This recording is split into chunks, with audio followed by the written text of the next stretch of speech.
Thanks for coming out. So my name is Brech Spradley, and I'm at the Barton Creek Golf Academy in Austin. And I appreciate the National High School Golf Association inviting me out to talk. So I really appreciate what y'all do as high school coaches. Spend a lot of time. I work with a lot of high school players, a lot of college players, some guys trying to play for a living. But a bulk of my teaching is high school, and so I'm kind of right there with y'all with this age group. So what I want to do is, I just real quickly, more for them. I've got, my 2019 players. I've got one girl that's going to Stanford that signed, one going to UT, and then a couple at Wake Forest, and a boy going to Auburn, and one going to SMU, and so we got a lot of good juniors in Austin, and part of that is they all get to go against each other, and that, the more you got good players that are around each other, it pushes the other one. So I'm fortunate for that, because we got a lot of good juniors. But what I want to do is spend time talking to you about how I go about the full swing and building a golf swing with a junior. It's certainly just my take on it. There's obviously lots of different ways you can go about it.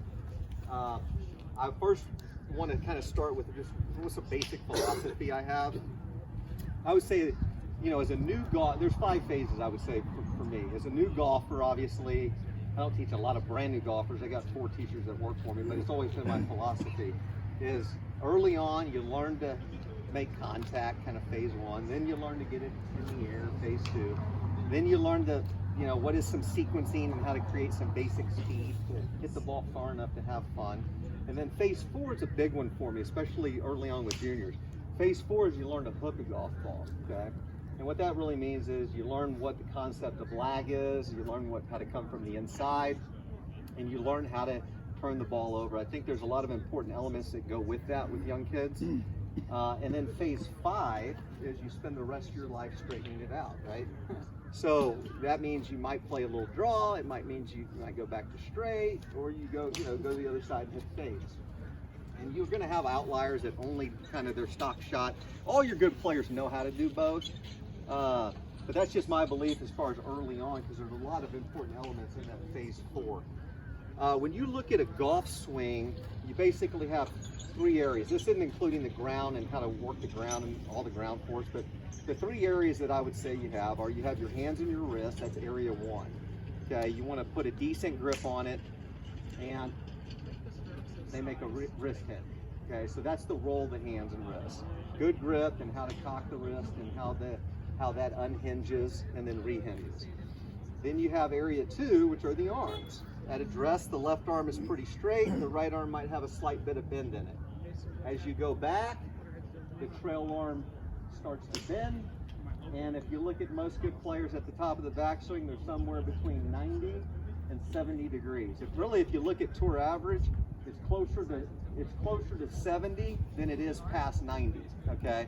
So I wouldn't want to see, a golfer with too much bend in the trail arm, and there's reasons why they do that. You have to bend the trail arm, because if you hit it like this, you don't have enough speed. Like, this is great for pitching, but it's got to bend. So that's an area of power. As you come down, the trail arm starts to straighten. If you look at most good players, they still have some bend in the trail arm at impact. Most poor players don't, okay? Stronger grip players generally have more bend because they have to have more side bend. That kind of matches that.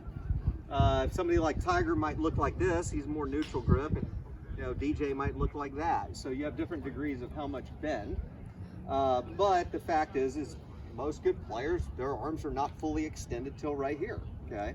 So that's the follow-through position, and then the left arm folds and the right arm stays extended, then they both relax at some point. So I'm always looking at the roll of the arms. And then the last thing is the pivot train. What's the body doing, okay? How is the body pivoting? And here's how I would, kind of classify the pivot is how are we dynamically turning our body and unloading. So those are the 3 areas. Now I want to talk about, where's my hitting pin? Oh, he's over there, I'll get him. I want to talk about the 3 important drills that I have all juniors do to build the golf swing, okay? And I call them like the vitamins. They're the important striking drills, okay? We do them in our younger junior programs, and then And then even as the kids develop, I call them, they're lifelong drills as far as I'm concerned. The first one is the impact drill. Hey, you gonna come over and do the impact drill for me? I'll do them all. No, I got it. Okay. So this is drill number 1 in building what I call their perfect swing. We're gonna define impact. Okay, what's really important for players to know, especially young kids, is the difference between where is the impact position, where's the weight, where's the body turn, you know, what does that look like versus an address position. So we're going to define impact. I'm going to set him up in the impact position. This is our drill number 1. Okay, if you look at averages, most pros are 45 degrees turned in the hips, so I'm going to preset his hips. Most are around 20 to 25 degrees turned in the torso. The shoulders, relatively square, some are more open, but I've got 20 to 30 degrees of range of motion in my shoulders. So you might see a player like Tiger with square shoulders in the draw maybe, and you might see Tom Kite or DJ with open shoulders, maybe hitting a fade. You'll see different varieties in that, but all good players are turned in the torso, okay? So you gotta be rotated there. Now, this foot's starting to kick in and roll, and we have predominantly most of the pressure and weight on the left side, call it 80 to 90%. And a biggie for these juniors to understand is, go ahead and sit back up, is what does the impact position look like? The left wrist is flattish, the right wrist is bent, and the head is slightly on the back side of the ball, or at least at mid-head in this drill, okay? Now, in this drill, we started impact. I'm gonna tell him to keep his weight primarily left. I want him to take it back to hip high-ish. If it goes a little further, that's okay. And I want him to keep the club face, what we call looking at the ball. This is really important, okay? I don't want to see any of this, okay? This face is looking at the ball. Now from here, I'm going to tell him, all I want you to do is rotate around your left leg, stop at the hip-high position, maintaining this little Y, okay? We call it little Y to little Y, okay? Also known as the impact drill. I am looking for that player's ability to hit the ball first and then the ground. This is a low point drill, okay? Where are they hitting the ground? Why don't you do one for us? You're on call. So set up at the impact, weight left, hands forward. Give me a little one. Not bad, okay? Maybe hit it a little skinny. What you can see, hit one more. We'll put the pressure on it. He took it a little further back. You're going to see that. It went above the hip. It's sometimes hard to control. Try to shorten it just a little bit. There you go. Ball, that was really crisp. Ball first, then divot. So we're looking at the striking drill, okay? Y'all know enough about golf. Y'all play golf. You take a new golfer and say, all right, let's set up an impact and let's hit the ground. Continuous. That's hard. You take a new golfer and it's, you know, all of that. So just setting them up in impact and where is the low point, that's an important skill. As they progress in that drill, we're going to keep the swing short, and then I'm going to want them to put more energy and hit it lower, hit it further, but still that feeling of strike. It's a striking drill. That's a huge deal. They do not know how to do that. That's a really critical thing. You know, when you chip around the green, all that really is a bona fide, you know, chip. The basic chip is just an impact position setup, maybe not with the whole impact setup, but it's, you know, ball might be back, stance and arrow. So it's very similar to chipping, but from a full swing setup, but with a preset impact. Now we go into phase 2. What's that? Yeah, really, yeah, low. Yeah, he is low. Now we go into drill 2, which I call the 9 to 3, or we also call it the L to L. Now we get the player in the, and I'm running through this. If you have any questions, stop me. But I've got a few other things to say. So now we get the player in the normal setup. We go to the 9 o'clock L position. This is a very big deal early on because what I want them to establish is kind of a frame of reference as to where is kind of an on-plane-ish position. Now obviously you got different things that work, like a Matthew Wolf takes it back like that, and there's outliers to everything, okay? But as far as the starting point, I have them hold the stick right here, and we're gonna go to the 9 o'clock L. And what I'm looking for is the left arm roughly parallel to the ground, the left wrist is flat, the right wrist is bent. I'm starting to turn, I'm about 2/3 of the way turned, and the butt of the club is pointed near the target line, okay? So that's how they're gonna define, that's a pretty good position, okay? And obviously I'm gonna check to see where their body is and all that. Why don't you set up in that 9 o'clock, and do the 9 o'clock L. Come back and stop, okay? What I know is it's a little long, so I might pull him back down. You can see how he's a hair vertical there, okay? It might not bother me. If he was doing something that I wouldn't want, I might try to get him a little more at the ball line, okay? But if I had to miss the boat with this 9 o'clock position, I'd rather it there than there, for sure, okay? So, at this point, I'm gonna tell him, okay, when you're in a good, relatively flat position of the left wrist and the right wrist is bent, this is basically the impact position. I'm gonna take you to impact. And all I'm gonna do is swing this around to here, okay? So what you need to know about that position is it basically is impact, okay? Yeah, the right arm's gonna straighten more, but the whole goal here is if you can get somebody in this position pretty well, their whole goal is to not screw it up. And the way they don't screw it up is they learn to turn, okay? So if they can turn and let the club unload by itself, from there, the club will unload, physics help it uncock, and they're gonna go to the 3 o'clock position, which is gonna look in this neighborhood. Now, if a junior tends to get really flippy, I make them get to this 3 o'clock position in what I call a long arc, meaning I don't let them rehinge it, okay? So it would look like this. You go to the 9 o'clock L, okay, we're gonna rotate the hips and the core, you're gonna go to a long arc position, okay? If they're really good at hitting low flighted knockdown shots, and I want them to learn to thump it low, then I'm gonna let them go into a rehinge to 9 o'clock, okay? Up here. Show me an L to L. You want to hold? Show me an L to long arc. Okay, let me see you pull that one off. Yep. Now I want this thing low and thump. Okay. Okay, you can see. Okay, you got the ball. You got the ball way forward. I know. Okay, that's fine.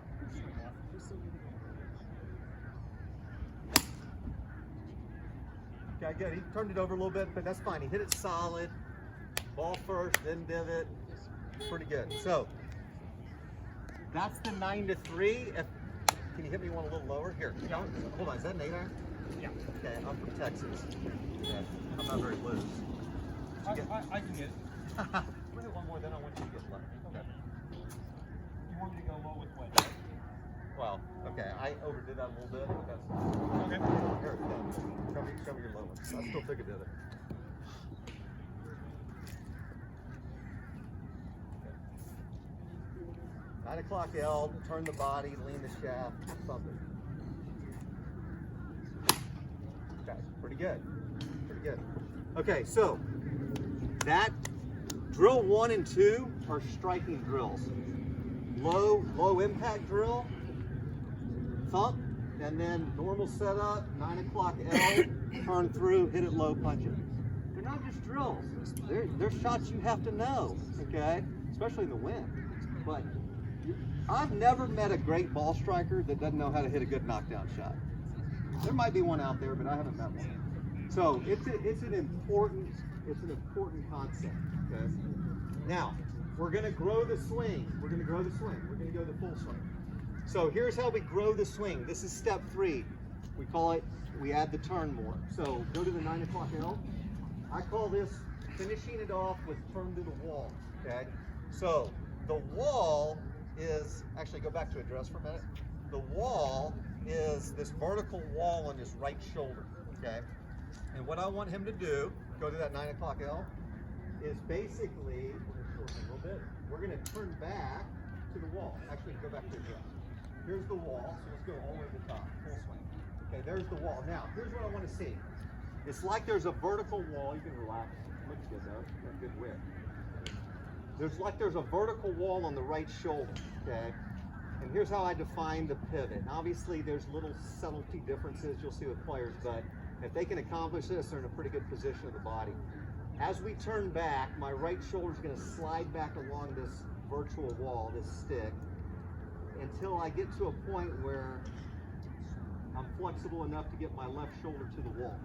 When I can get this position well, if you plumb the line down from my right shoulder, the would fall about on the inside of my right heel. When I can turn along the wall, I eliminate a lot of faults. I eliminate the sway past the wall. I eliminate the reverse spine angle inside the wall.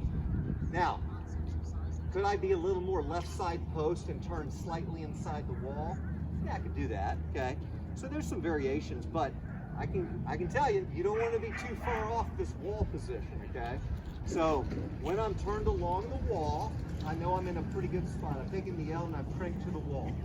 And then from there, as I unwind, I talk to the player about sequence. We get the lower body to unwind, then the trail shoulder moves, and I go to the finish. Okay, now you've hit your impact drill punch, you've hit your 9-3 punch.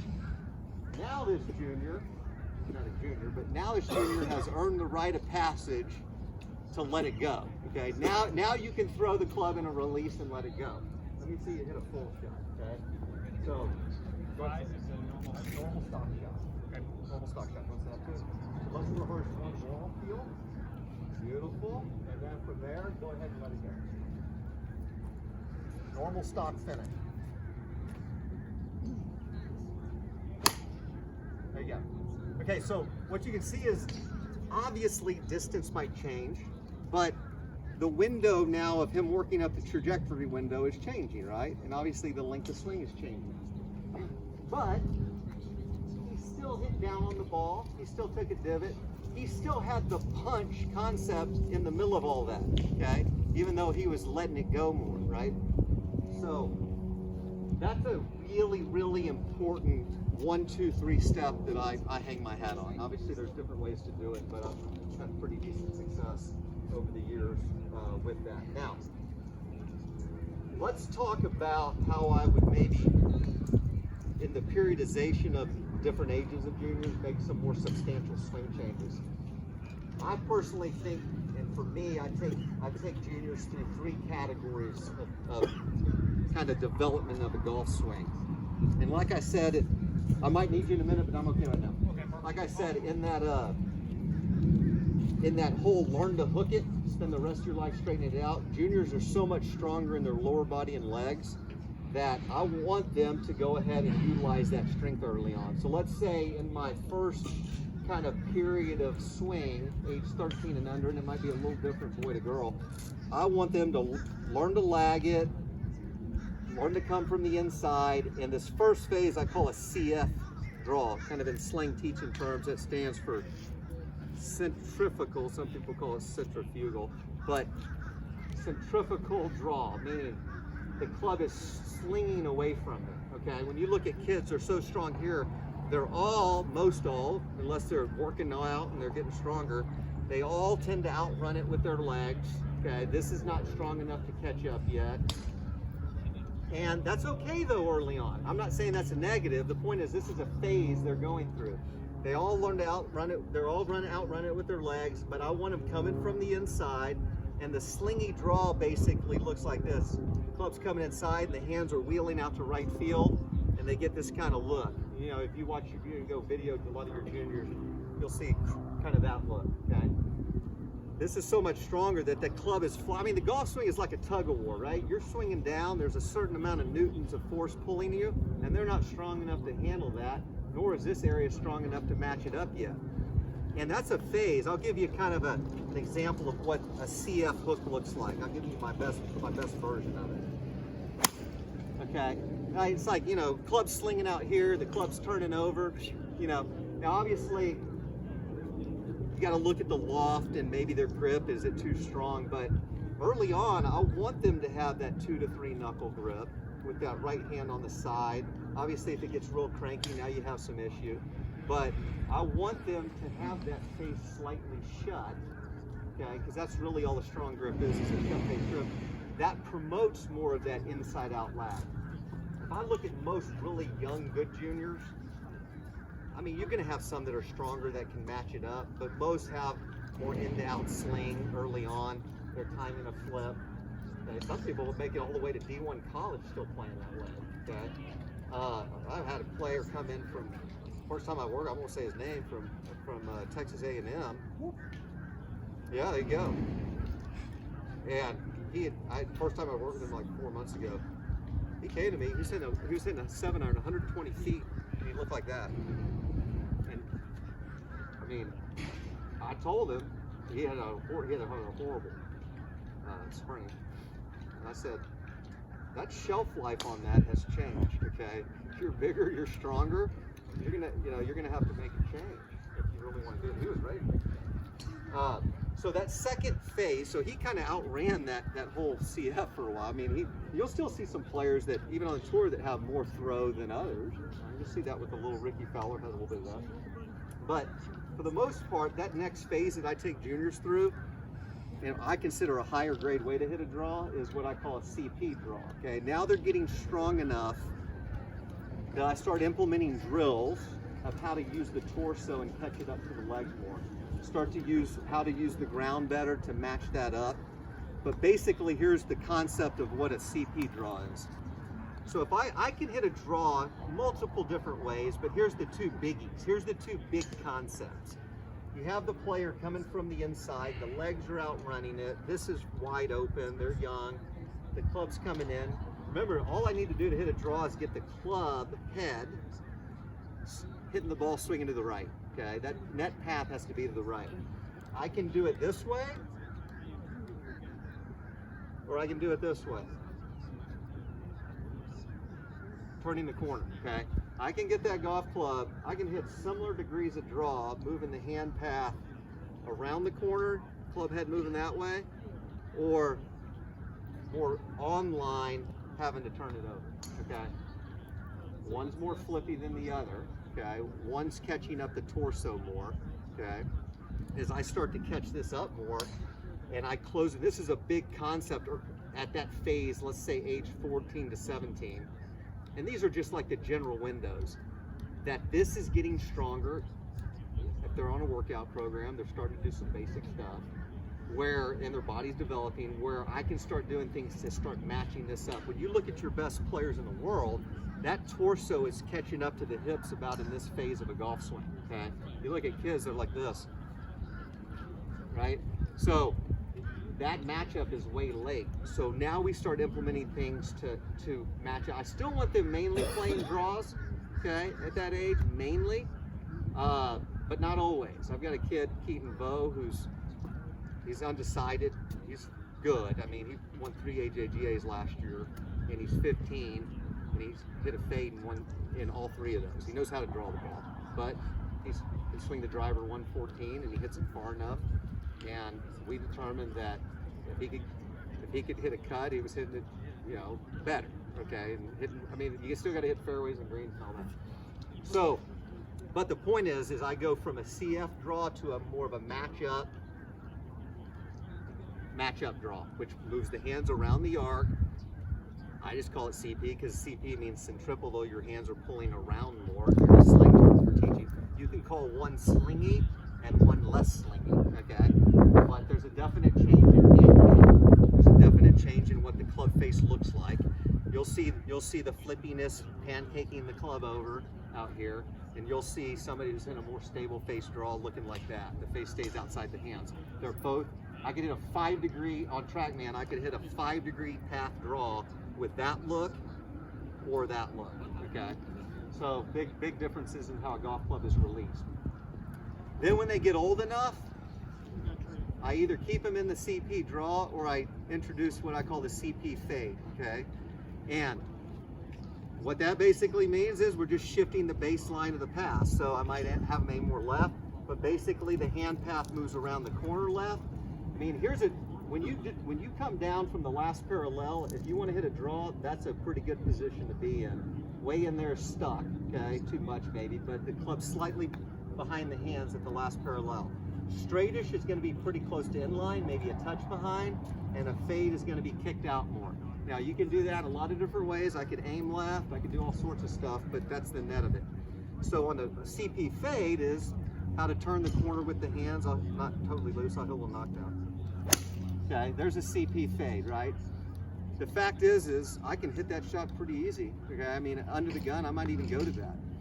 But I don't necessarily want a junior hitting that shot right away. There's reasons. If they can create enough speed doing it, yeah, okay, but there's still that speed element of distance, right? And sometimes I might, have to draw with the driver and fade the irons, but my point is like in that periodization, it's okay to be slingy early on. Time it, do little things to match it up. Okay, I might start introducing a few drills to get this caught up if they're massively in front of it, but that's my period of it's okay, let's do that. And then I take them into more of a matchup, and then I start introducing fade. If fade is their stock shot, I have them do that. How we doing? On time? We doing okay on time? I have no. Okay. Okay. So that's kind of my order of like the bigger swing changes. And when you look at like drills for that matchup phase, because y'all are in that high school phase, that's a big phase of those kids are out running it with their legs, and are they strong enough to start mashing that stuff up better and doing drills? That punch shot drill that he did, that second one, that 9-3, that's a great matchup drill. They're already starting to match up on that. It's just when you get them fuller, they're going, right? But here would be a drill to help match up the torso, which is ultimately a big deal with juniors that you want to start doing. And there's a ton of them. One I call the scissor stance. So right foot back drill. I pull the right foot way back. This is like a left post. Okay, I take this leg out of the equation. If they run in this, it's hard to even hit it, okay? And what I tell them is you have to get your right shoulder and slam the door up to the post, okay? And I've never hurt anybody in all the years, but if you do this with an adult and they have a bad knee or something, you gotta watch out. But basically you pull the foot back scissory, take it back. I'll have to do half and then 3/4 swings. And my thought is slam the door around the post. Okay, get this caught up, okay? What they'll find is with this as the post, this out of the way, I want their entire engagement to hit it hard with their torso, okay? Because remember, this is the part that's been lagging behind when they're young, okay?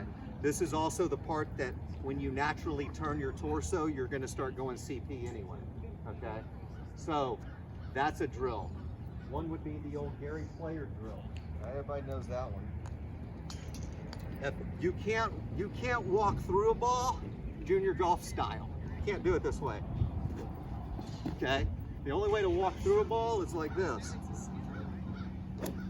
Okay, now for me to do that, I have to get this going. Okay? So that's a good drill. Okay, the step through drill. So those are some matchup drills that help that tendency to outrun it. I do want to talk a little bit about, because we're just talking a little bit about speed too. When you start implementing some speed concepts, we have so much research now and ground force. And by the way, if you have any questions, stop me. This is about y'all, it's not about me. If you have any questions about a junior racing, just ask it, please. But when you're talking speed drills, what we do know is that, seems basic, but it's a fact, that the more force you can apply to this golf club in a linear fashion. This is linear force, this is torque, okay? The more linear force you can apply, the farther you can hit it, okay? That makes sense? Now, what we do know through research is if we can apply 5 more pounds of force, we can gain 7 miles an hour in club head speed. Okay, so how would we do that? Well, there's a bunch of drills. One would be the pump drill. Let's do the pump drill. Okay, you can do this with an iron, driver. We'll have him hit driver. All right, take it up to the top. Okay, I'm gonna tell him with 2 concepts here. There's a gas pedal right under the ball of his left foot. Okay, the harder I can hit that gas pedal, the better. Okay, remember this is all about speed. I'm not trying to hit a fairway yet. Okay, so take it up to the top. We're going to call this the pump drill, but we're hitting the gas pedal. I want him to hit the gas pedal hard. What you'll see is he's going to lower his body and kind of squat a hair.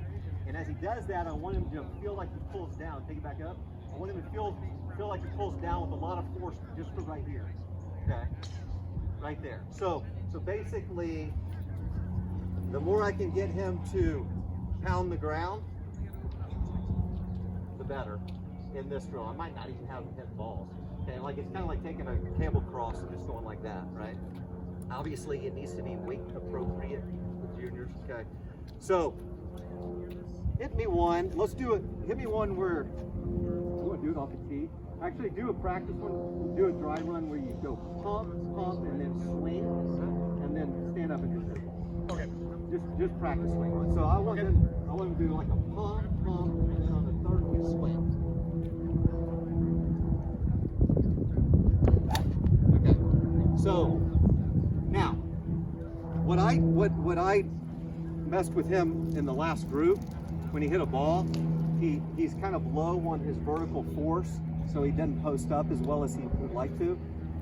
And coincidentally, he said he was at the show this week and was messing around on some force plates, and it showed that. And the guy was having him work on some verticals, right? So for him to get better at verticals, he has to de-weight his body and use the ground more. Okay. When you're looking at when you're looking at timing windows, that's another thing you're doing with players is the timing of when are they hitting the certain forces. What we do know is that most every good player, there was one that was tested, but I heard he's kind of changing a little bit on the tour. Most other than Matt Kuchar, I'll tell you, because he had a golf swing that was slightly out of sequence. But when you look at almost every tour player, how they use the ground, they all go lateral, rotational, vertical in that order. Okay, so when you're talking about this, go ahead and swing up. I'll just explain it. Okay, when your good players are putting the most lateral force, which is this small bump, it's happening at top of backswing to right here. That's it. Where they're putting the most torque in the ground is they have to put the most torque in the ground by 9 o'clock. Okay, that's kind of where most all tour players are actually spinning the earth. And by the last parallel, they're de-weighted the most and they're already jumping. Okay, so the point is a lot of the drills we make sure we're doing, not necessarily hitting balls with juniors, but athletically with medicine ball, stuff like that, is trying to hit those timing windows. Okay, because if you miss those windows, it might look like you're putting a lot of effort into a golf swing. You might be posting your leg up and all that, but it hadn't worked its way to the golf club at the time. Okay, so what is is everybody familiar? I mean, torque is basically how do you spin the earth. Okay, verticals are how do you de-weight and jump. And obviously, you'll see a lot of players are more heavy in one than the other. Okay, the vertical people may be coming out of their posture, stuff like that. So there's drills you have to do for that. One simple drill I like, there's a bunch for how to create the timing of the pressure. I call the step drill. Okay, and there's two versions of it. One would be you start with your feet behind. This is the basic version. Feet behind the. I'm not going to hit. Feet behind the ball, and as I swing back, I step forward, and I want to hit that floor before I'm making a downswing, and then I go. A more advanced version, which I like better for the better juniors, is the two-step. So as you go back, you're stepping to the right. Okay, that's your basic initial press. As you're rounding 9 o'clock, you're still going through all your stretching and your turning, but you're already re-stepping left. And you need to hit that floor before you finish the backswing, okay? If you do that drill with 95% of players, they're all late, okay? They all do this.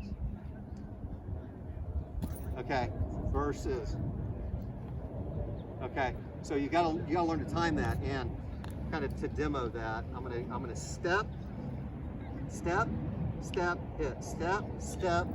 Didn't do it very well, but the point is you gotta time that. So that's one drill. There's all sorts of drills for speed, but when you're looking for just basic timing, that would be a good one to start with on how to use the ground. Any quick questions before it wraps up? Just a note, you guys ever seen Kyle Berkshire, the world long drive champ? That's what he's doing. He has a lot of that kind of Humpty Dumpty move. Yeah. What are you gonna do if you're trying to get a girl small, get maximum speed efficiency? Well, athletically skilled, real quick general swing. I would say two things. Okay, number one, make sure she's on a decent workout program. Because what I see it a lot, and they can go through all this speed stick training and all these speed modalities, and if they don't have a body strong enough to handle it, they're setting themselves up for potential injury. The thing is like another thing for speed is the ability to decelerate your body, okay? So you got to know how to decelerate a golf club, and that's why you see kids. A kid has the ability to swing it faster than they can stop it, and that's potentially dangerous. Okay, and that's where you run the risk of getting hurt. So you look at all these things, these speed training programs, and there's a lot of good ones out there. You can increase speed, but if they don't have the body to handle it, if they don't have the muscles and aren't working on that. So what I would tell you is get her in a workout program, but then start with some basic kind of speed stick. I mean, a ton of pros are using that. There's a group in San Antonio called Mach 3. You can Google that. Those are two good groups that are really pretty good with the speed training stuff of a golf swing. But then I'd also get her, I mean, I got a couple fitness guys that I use that are building strength and conditioning and flexibility and all that stuff. And so that's huge first. But I know she's small, and you know, make sure she has the right driver fit too, and all the club fitting, right? But you're gonna go through, are they doing enough in their golf swing from a technique standpoint first, okay? What we do know is this, okay? Most juniors tend to overswing, but what we do know is a bigger hand path hits it further, okay? It's like if you look at your Roms and Tony Finau and you go, well, these guys can hit a swing at 130 and they're only right here. Yeah, you know what, they probably could swing it if they were up here. It's scary. So here's the thing. The players that swing it, like the amateurs that swing at 90, there's a jillion ways to swing at 90. There's a lot of ways to swing at 100. There's a lot of ways to swing at 110, 120, even different ways to swing at 130. There aren't many ways to swing at 150. Now, the point of that is, you're not trying to swing at 150, but Newton's law supersedes everything, right? So if you're saying that I just need to get a golfer a little bit longer, first make sure does she have a good enough turn, which she probably does, she's a girl. But I would tell you, I would have her work a lot on understanding ground force, okay? Because we know the more force you can put into the ground, whether it's torque or vertical, the farther you can hit it, okay? Can I help you? Yeah.